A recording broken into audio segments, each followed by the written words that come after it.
Hello everybody and welcome to RMIT Gallery and today's online art talk with Jondi Keane, Sean McLeod and Olivia Miller as part of the Job Citizen exhibition.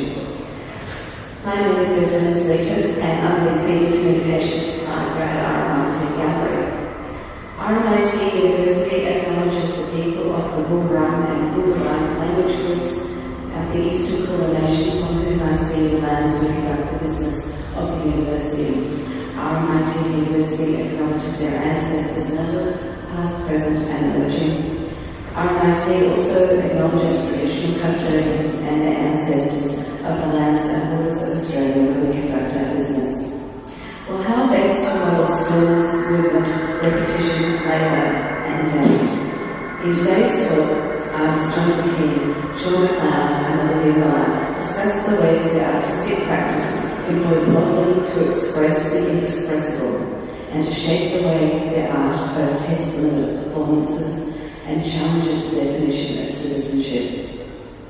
They ask the question, what does it mean to model art?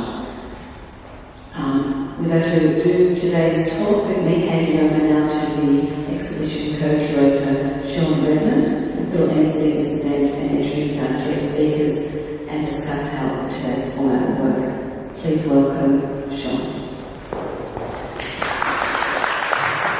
Hello everybody. Thanks for coming along. I really appreciate it. Just in order of next, talk and perform first, and then we'll flip around and look that way as Sean and Olivia do their talk and performance. So we'll pivot around halfway through and have the Q&A question and answers at the very end. So we'll ask Jondi, Olivia and Sean to come back together and take Q&As then. So I'm one of the co-curators, and it's been an absolute delight and pleasure to be involved in this exhibition and particularly the artists who is there. Wonderful. 2 pieces of outstanding work. Jondi is an arts practitioner, a critical thinker and associate professor of art performance at Lincoln University. For more than 3 decades, he has exhibited, performed and collaborated on projects in the USA, UK, Europe and Australia, and he publishes widely on art's relationship to perception, embodied cognition, experimental architecture and practice-led research. The performance of installation Prevalence Modeling Edition for Life enacts a series of exercises beneficial for the aspiring model citizen. Let's give a warm welcome for Jondi. Thanks very much for coming today. Can everyone hear me okay? I'll speak a little bit louder. I guess if you had a chance to look at, we put up the lights the other day, so the blackboard one is a little bit more diminished. I'm supposed to be about the same size as that guy. He's a little bit bigger than me. But as in classical sculpture, you need to make things a third bigger to make them look life-size. The idea of these two experiments is to suggest that to be a citizen, to be a model citizen, to model one's behavior, to think about the way that modeling the world is a collaborative, shared event space, comes down to this sort of strange relationship between person, organism and person and environment.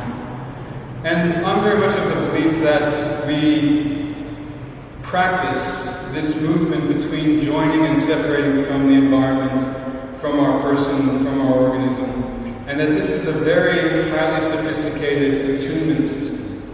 So the exercises that I'm proposing have to do with being aware of all that one can be, all that one can rally to the cause of being a person, and to make that effective in the way that one then joins and separates from the activities of the world, and then the way in which one chooses to collectively shape the shared environment. So if you believe in this notion that the event space and the environment is co-constructed by all the players and stakeholders in it, and the features of the world come about as a collective function of our actions, then understanding the way in which one acts and interacts and intra-acts is incredibly important in order to start to participate, contribute, or not contribute to the world. So the main one I'd like to talk about today, I guess the top one is an ongoing project that I have having to do with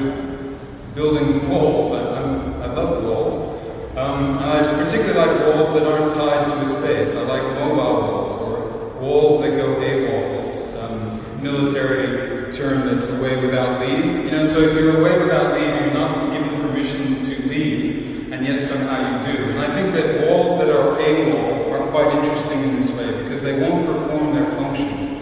And things that don't perform their function are both absurd and useful because they don't perform their function. They create other kinds of possibilities. So this kind of Sisyphean thing of the absurd action, which Camus explains particularly well in the Myth of Sisyphus. The Myth of Sisyphus is actually a treatise against suicide. It's an existential document, but it's actually an argument against suicide and how the absurd is a commitment to life and not a rejection of life. And that's quite an interesting idea, and one that I find plays out in most everything that I do nowadays. The lower one is the one I'd like to talk about today. And this is a series of a drawing exercise that I do quite often. It's a meditative exercise I've been doing for about, since 2005, 2003, something like this. And it consists of, I can draw quite well, and I can draw with both hands. And it's not about mastery. It's quite the opposite of that. It's choosing to do something that you're not trying to master, in order that you can track certain things that are happening inside your body.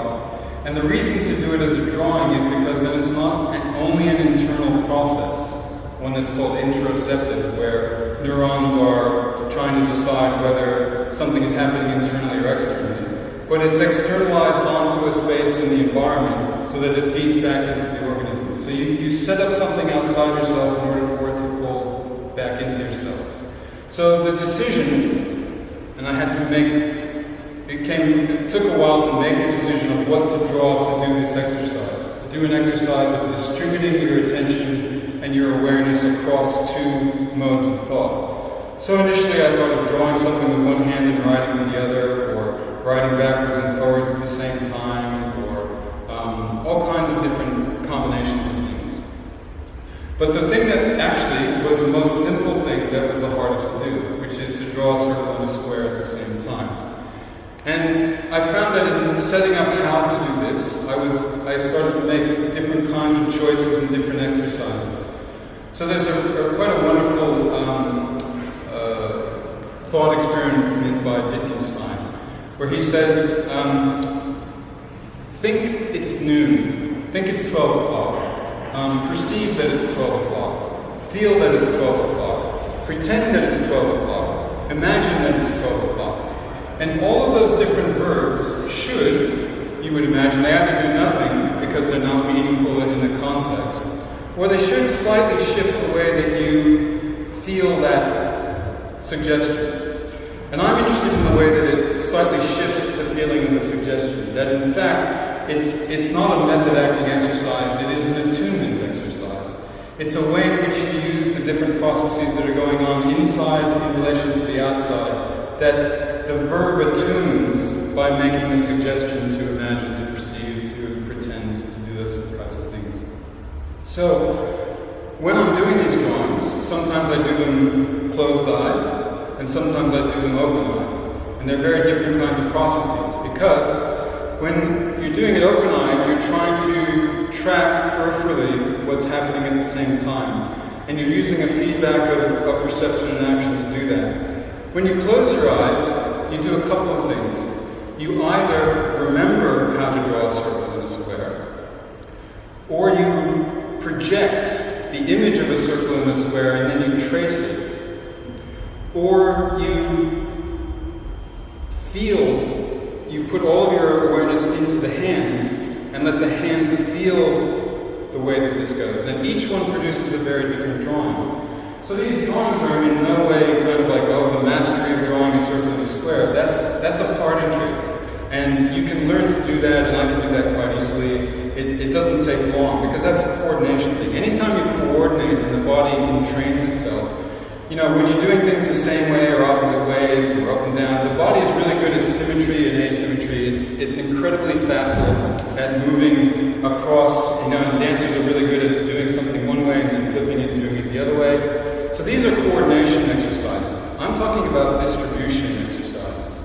And the way that distribution can help a model citizen is by availing to that person an understanding of how they are disposed towards their relationship to the world. So it's not an abstract thing at all. In fact, it's taking something that's very simple and using it as a tracking method to constantly calibrate your relationship to the world. And that interests me a lot. So doing it over 15 years, you get a lot of evidence for yourself in terms of how you react, how you respond, how you use it, and most importantly, how you cheat.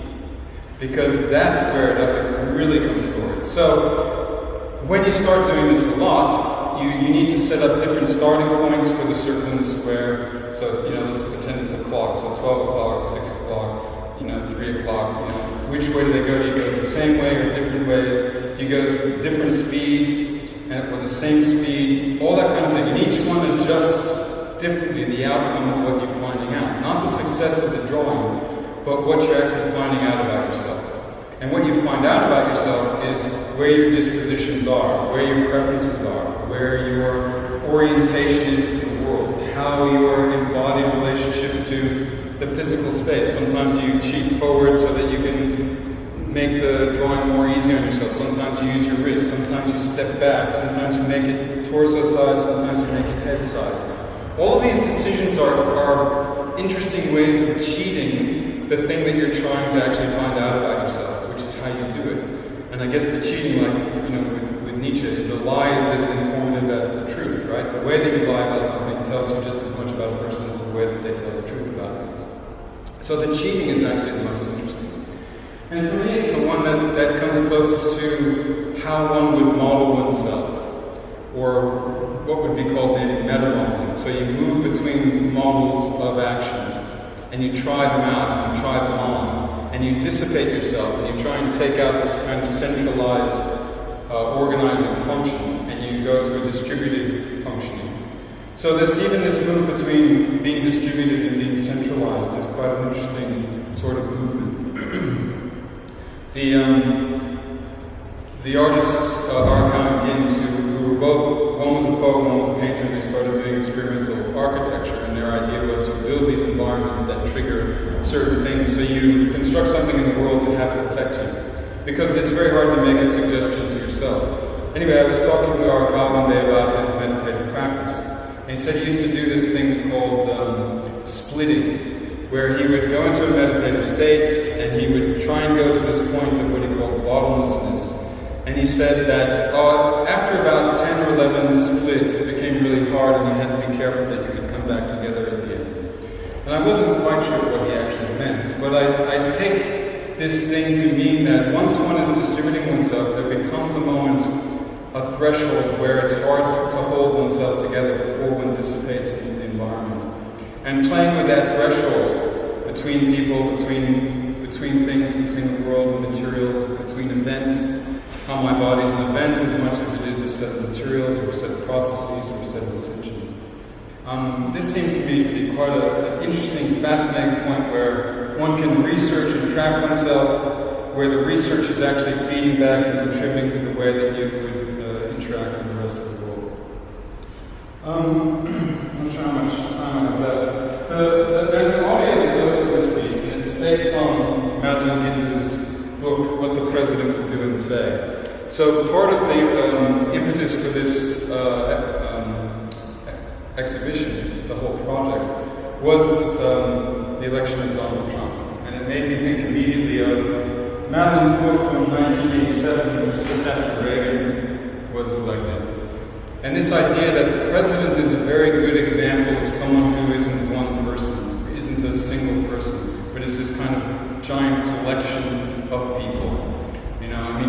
Trump is probably the most one who holds his identity the strongest as the face of that. But other presidents are these giant amalgams of this sort of, undulating set of people that are feeding in ideas in and out. And she plays with that very effectively. Originally she's a language poet. So the whole book is these sort of strange sets of propositions that start to become little narratives, that start to become dialogues or observations or little essays. And it's very much in that language poetry tradition where everything is used as though they're environmental objects. So you start to play around with them, even some words and sentences operate in the way that syllables might have operated. And you start to construct the world out of the sense making, this sort of participatory sense making. So I guess in finishing up, the idea for me, or actually I could do a little exercise with you if you want to try this. It's worthwhile. So 46, yeah, 12, oh yeah, so it's about time. So, alright, so if you'd like to have two thoughts at once with me, you can do this sitting down or standing up, or you can do it in your head, or you can do it physically. So, the way to have two thoughts at once, we'll do the circle and the square, would be, if you would, manifest in your hands a giant saucepan that's for boiling spaghetti water. So, it's about as wide as it is high, right? And it's round, and you can feel the weight of it. It's fairly heavy. It's not cast iron, it's aluminum, so it's not too heavy to hold.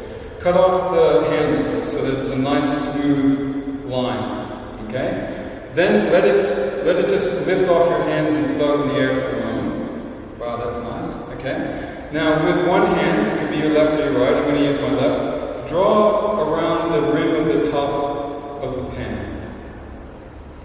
And just try and, if you can, add the actual sensation of pressing down slightly on it, like you're doing a wine glass to make it sing. You can feel that circle along the top of the saucepan. And then take your other hand and draw around the silhouette of the pan as a square. So you have to just move your hand underneath to get around the edge of that. So you have a square with your right hand, and then you can stop that anywhere, and then you can go around again with the circle. Now magically, if you stop for a second, I want the pot to double, so now there's two pots. And this pot will stay facing up, but this pot will magically rotate 90 degrees. So now the opening of the pot faces you, and this way the opening of the pot faces up. So now with one hand, go around the outside of the pot as a square, just around that edge. If you can feel, scrape your nail along the aluminum, it has that slightly irritating feeling, it actually helps. And then with this one, draw your finger along the edge.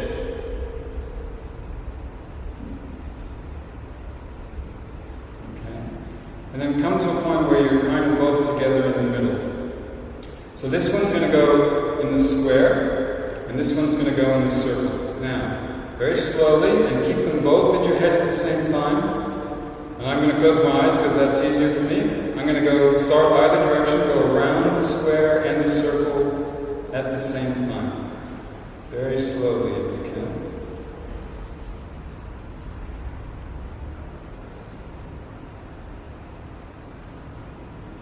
Hold it there if you can, keep it going, not too fast.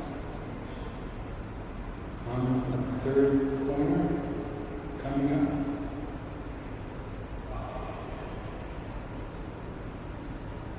How did you go? It's usually hardest where the corner and you want to kind of square the circle and you want to kind of round the square. And that's where the cheating comes in. So usually you kind of stop momentarily, you kind of go, stop, change direction, and then continue with this one. So that's just a little inkling of the kind of cheating function. Did it feel weird? Did it pull you across? So that sensation, the tracking of the sensation, for me is equally as interesting as the tracking of conceptually how I'm producing those projections. I'm attributing to them sensation and weight and materiality. I'm holding both of those constructs as I'm interacting with them. And I'm using my own biofeedback to kind of set up an interactive process. So, what does a saucepan have to do with being a model citizen? The saucepan has to do with, again, this idea of tracking your cognitive processes and making that joining and separating from the activities of the world part of the way in which you interact with everything, everyone, living and non-living, human and non-human collective. I think I'll leave it at that.